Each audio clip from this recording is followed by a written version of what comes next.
Heboh bayi sudah tumbuh gigi sehari setelah dilahirkan. Berikut penjelasan dokter. Jagat maya dihebohkan dengan seorang bayi tumbuh gigi sehari setelah lahir. Video bayi tumbuh gigi sehari setelah lahir viral di media sosial hingga mengundang komentar warganet. Video bayi tumbuh gigi sehari setelah dilahirkan itu pertama kali diunggah oleh akun TikTok @devilisviana8 pada Sabtu 26 Juni 2021.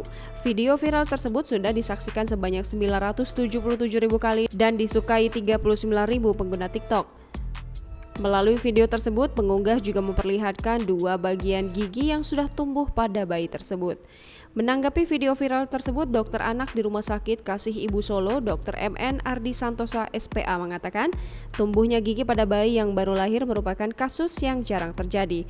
Perlu diketahui normalnya bayi akan tumbuh gigi pada usia 4 hingga 6 bulan.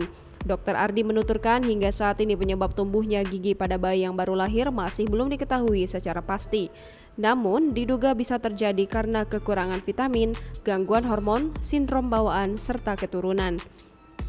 Dr. Ardi menyebutkan dalam istilah kedokteran gigi yang tumbuh saat bayi baru lahir disebut dengan natal teeth. Sementara gigi yang tumbuh pada 30 hari pertama kehidupan bayi disebut dengan neonatal teeth. Menurut Dr. Ardi, tumbuhnya gigi pada bayi yang baru lahir ini tidak akan menimbulkan efek samping atau masalah khusus pada bayi. Namun tetap perlu dikonsultasikan dengan dokter apabila terjadi kondisi seperti diantaranya gigi bayi membuat puting ibu terluka saat menyusui, muncul sariawan pada lidah bayi, bayi tersedak, bayi susah minum.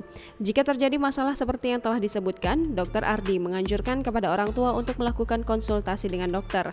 Lebih lanjut, Dr. Ardi mengatakan jika gigi bayi tersebut nantinya akan bisa tumbuh seperti biasa tergantung dengan kondisi yang muncul.